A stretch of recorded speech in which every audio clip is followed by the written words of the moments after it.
At palang araw sa inyo mga kabiyaya at mga kaswiti. So magte-test tayo ngayon ng ating blood sugar.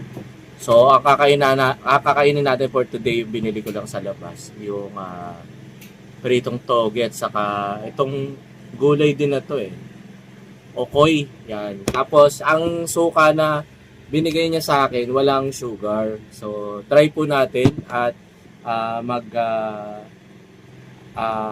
kuha muna tayo ng baseline natin. Okay? So, ito. Ngayon natin sa spike ng sugar kung ilan. Ayan.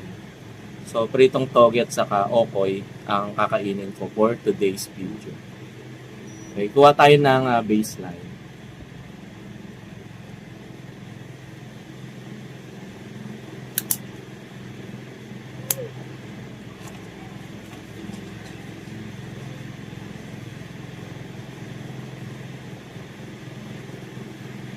Tayo ng baseline.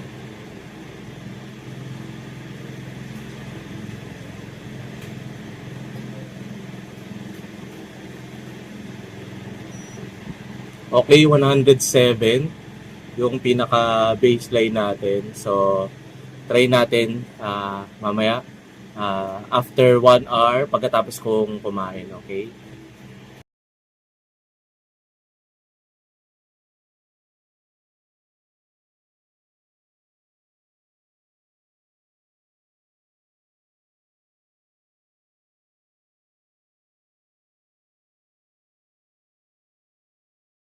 Yan mga kabiyaya, mga Sweetie Pie, after 1 hour, test natin ulit yung DS natin kung ilan yung spike niya.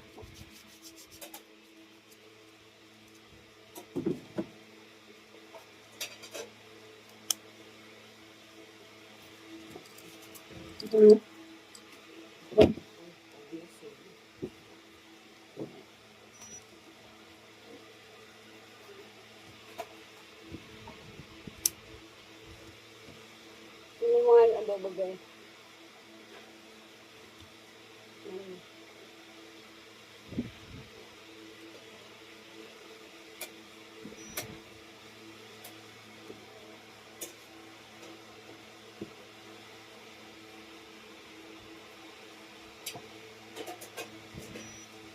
Ayan, so 153 po. So kanina po 107 yung pinaka baseline natin. So 153 minus 107, 46 po yung count ng itinaas po ni blood sugar. Test naman po natin after 2 hours yung pinaka final result niya. And final hour na po tayo. So check po ulit tayo ng blood sugar natin. Ito po yung final result after 2 hours of eating toge. 3 toge tapos 5 pirasong okoy na maliliit na may suka. Ayun yung ano. So,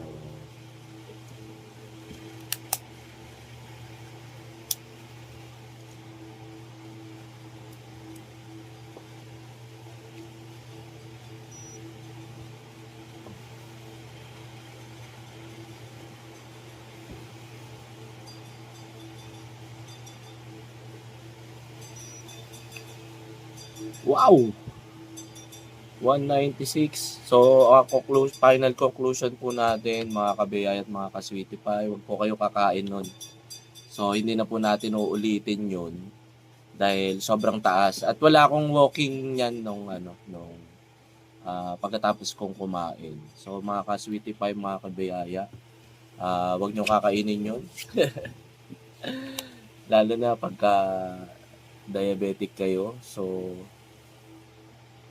ang ano natin, pumalo siya ng kasi 107, di ba? 190 plus. So, mga 100 yung sugar spike nung kinain ko. 3 pirasong togi yun. At the same time, 5 pirasong okoy. at sa sinawsaw sa suka na may sili, sibuyas, walang asukal. So, not advisable po mga kabiyaya, mga ka-sweetie pie.